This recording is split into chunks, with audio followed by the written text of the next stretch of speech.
Bueno, hoy juega la selección argentina a partir de las 5:30. 5:30, 17:30, en una Barranquilla calurosa, eso seguro, en una Barranquilla que tal vez tenga una lluvia eléctrica, como anunciaron.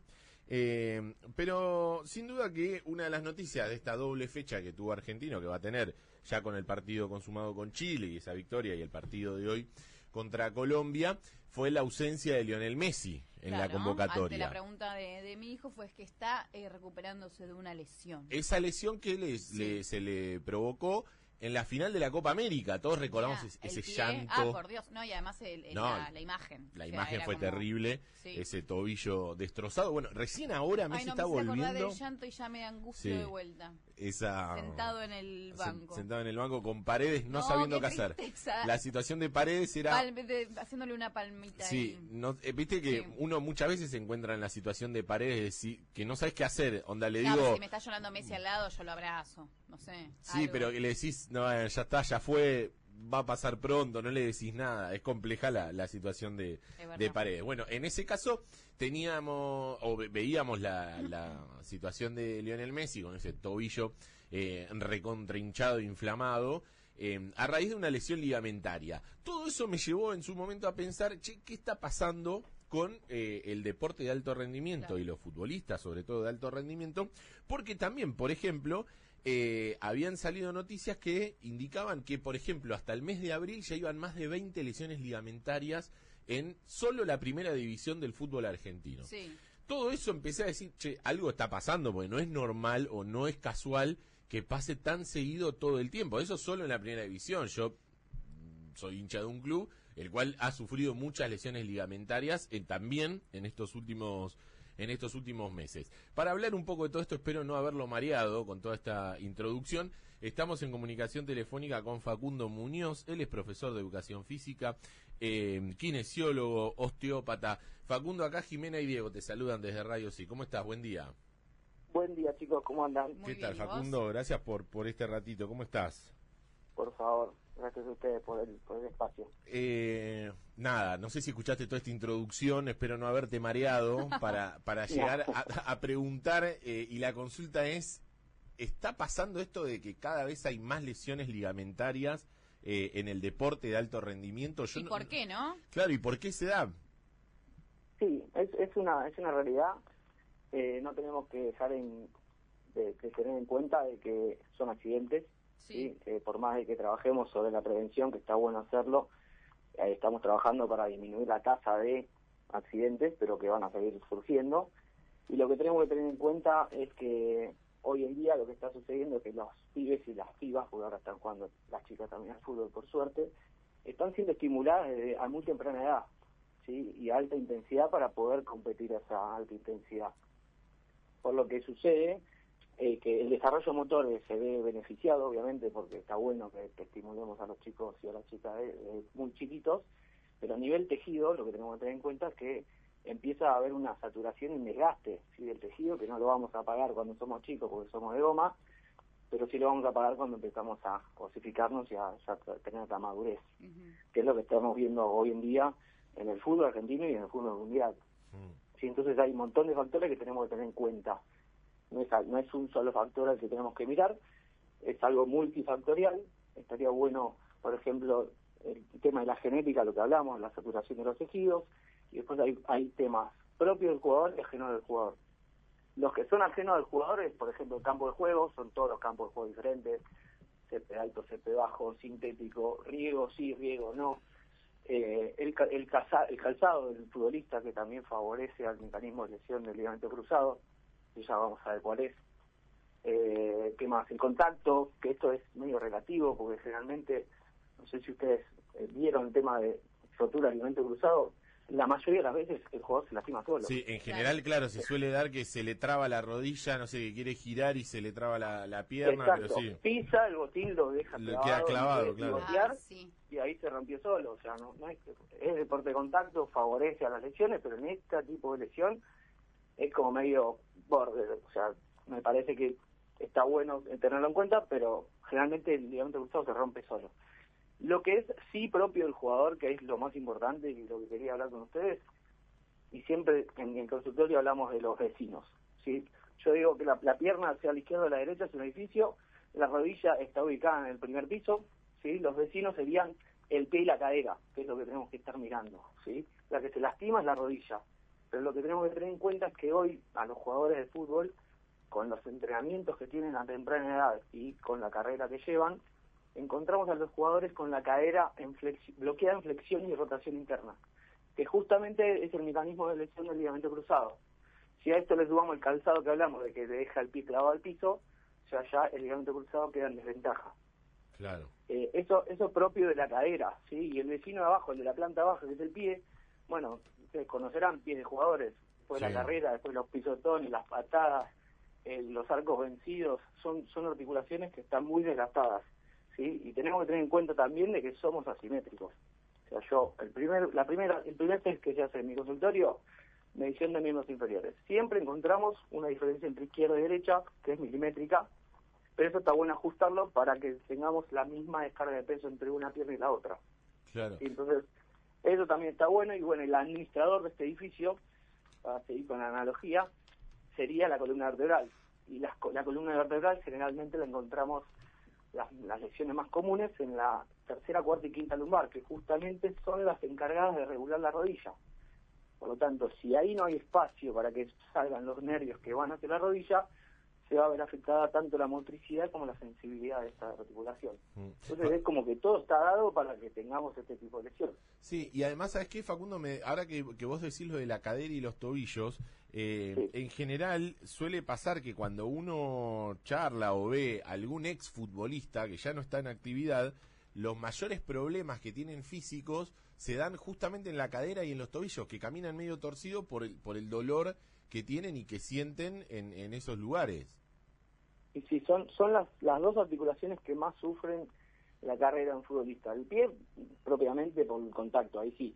Pero la cadera es por los entrenamientos. Todos los jugadores pasaron por pubalgias, todos los jugadores tienen la cadera en rotación interna y flexión. Por lo tanto, ahí lo único que falta es que clave quiera girar, no llegue a levantar el botín, y ahí ya está el ligamento cruzado en total desventaja como para romperse. Por lo tanto, a nivel preventivo, lo que tenemos que hacer y donde tenemos que poner el ojo es en el tipo de entrenamiento y en la prevención de este tipo de lesión, trabajando todos los vecinos que estuvimos hablando hoy, o sea, desbloqueando las caderas, alineando los miembros inferiores para que estén en la misma longitud y también para darle un mejor apoyo al pie. O sea, con todo eso a favor, el ligamento cruzado va a estar agradecido y va a tener menos trabajo. Recién, Facundo, hablabas del calzado, dijiste, después lo vamos a ampliar. ¿Qué importancia tiene en todo esto? Bueno, el calzado te deja, o sea, como al usar tapones, y generalmente se usan tapones altos con los campos de juego de hoy, es lo que nos faltaba para cumplir con todo el mecanismo de lesión del ligamento cruzado. El ligamento cruzado necesita una flexión de cadera, una rotación interna y un valgo de rodilla. El valgo de rodilla es como cuando estoy parado y quiero chocar una rodilla con la otra, que hago con una X. Ese es el valgo de rodilla. Eso es lo que sucede cuando el jugador de fútbol clava el botín, quiere girar para un lado y ahí se da el valgo de rodilla en la que queda clavada. Entonces ahí, ya teniendo en cuenta que ya tengo la cadera en flexión y rotación interna, ya estoy con el mecanismo de lesión completo para que se dé en la rotura del ligamento. Si encima hay un contacto, obviamente lo beneficia, ¿sí? Pero como dijimos al principio, es una lesión que se suele dar por sí mismo, no generalmente se rompe solo el jugador. Hablabas de la preparación física y de las edades, ¿no? De que uno cada vez arranca de más chico a jugar al fútbol, tanto varones como mujeres, y que eso es como un plazo fijo que a largo plazo se termina pagando. ¿Qué recomendás vos en relación a los entrenamientos y a las edades? Digo, ya también se ve mucho.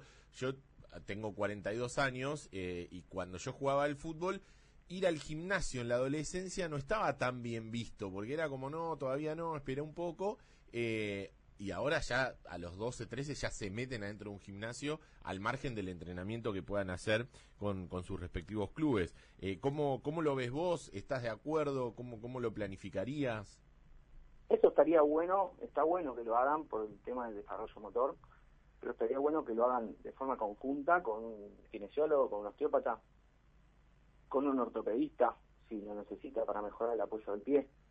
está bueno activar la zona muscular y para sacarle trabajo al articular, pero también está bueno de que ese músculo no solo se trabaje en fuerza, sino que también se trabaja en flexibilidad, que hoy sí lo estamos viendo mucho más que antes. Yo antes, los runners que, por ejemplo, atendía en mi consultorio, nadie flexibilizaba. Hoy en día sí se le está dando mucha bolilla a eso y está buenísimo que lo hagan. Si en los niños o en las niñas se le daría esa importancia también al tema muscular, obviamente que bajaríamos la tasa de lesiones y accidentes, pero volvemos a lo que hablamos al principio. Son accidentes y van a seguir sucediendo, pero lo que estaría bueno es encarar el trabajo de la preparación física que sea multidisciplinario, no solamente con un profe, y que esté el kinesiólogo en los entrenamientos en el campo y también en la camilla, porque no es solo camilla el trabajo nuestro, es ver cómo se mueve el chico o la chica que está ahí con una lesión que se sigue repitiendo o con algún patrón en alguna marcha que debería mejorar. Vos, Facundo, recién hablabas del multidisciplina, ¿no? De que no solo se trabaje con alguien determinado, sino que se pueda involucrar a otros actores, otros factores también. Vos sos osteópata, ¿cómo incluís esto en la preparación y en cuando te van a visitar a vos al consultorio, en el trabajo que haces? Bueno, en mi consultorio trabajo con 2 asistentes. La sesión es de 1 hora. La sesión comienza con uno de mis asistentes, que es kinesiólogo y yo, osteópata. Está media hora con el paciente, que hace más que nada la evaluación del paciente y comienza el tratamiento. Y después yo lo que hago es relevar a mi asistente, que él me cuenta qué es lo que encontró, qué es lo que fue trabajando y qué le faltó por hacer porque no tuvo más tiempo. Y yo concluyo la sesión con manipulaciones osteopáticas y trabajando también con medicina tibetana, que es una especialidad que también hice, que lo que hace también es abordar lo que es la emoción, la energía y lo mecánico, que es como para tener algo más integral de todo el cuerpo. ¿En cuánto influye la cabeza en las lesiones? Un montón. Y volviendo a lo que hablamos hoy, o sea, hay un montón de lesionados de rodilla, incluso que fue mi primera lesión fue ligamento cruzado, así que por eso me interesó este tema. Empezaron, después de rehabilitarse, después de que le cerraron los puntos, después de que lo dieron en alta, usamos rodillera.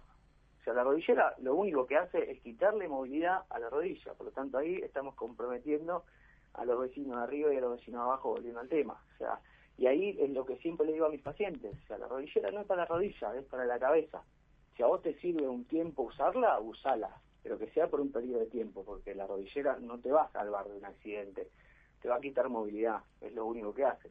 Pero bueno, al principio, cuando uno le dan el alta, después de haber esperado capaz que 1 año para jugar a lo que a uno le gusta, porque nosotros no somos futbolistas, no tardamos 6 meses como ellos, que están 2 o 3 veces por día en el gimnasio, quizás una rodillera te libera un poquito la cabeza y podés disfrutar del deporte. Pero bueno, lo que siempre les recomiendo es que sea por un periodo de tiempo corto, porque si no nos perpetuamos a usar una rodillera para toda la vida y lo único que estamos haciendo es favorecer una lesión de un tobillo, de una cadera o de la otra rodilla que está compensando la falta de movimiento de la rodillera esa.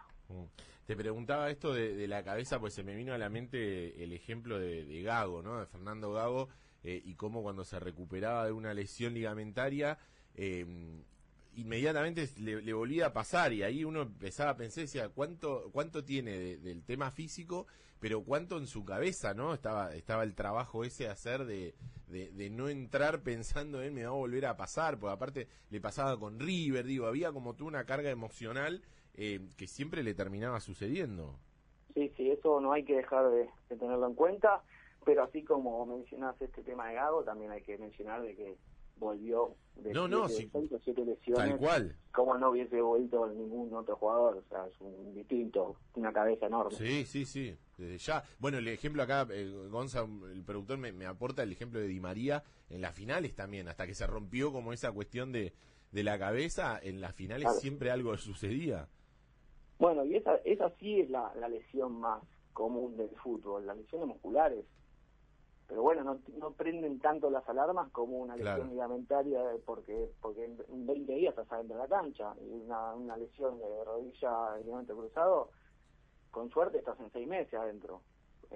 porque no se pueden acortar los plazos con una lesión de ligamento, porque lo que te ponen como ligamento, ya sea un pedazo de músculo o un ligamento cadavérico, se tiene que estar embebiendo de los líquidos que están adentro de la articulación para transformarse en un ligamento, ¿sí? Porque, por ejemplo, si te ponen un pedazo de isquiotibial, sí, que es una de los injertos que se usan, es un músculo y no tiene la misma flexibilidad que un ligamento, por eso vos no podés volver antes de los 6 meses, porque antes de los 6 meses ese músculo no se convirtió en ligamento, por lo tanto es muy riesgoso volver a un deporte de contacto.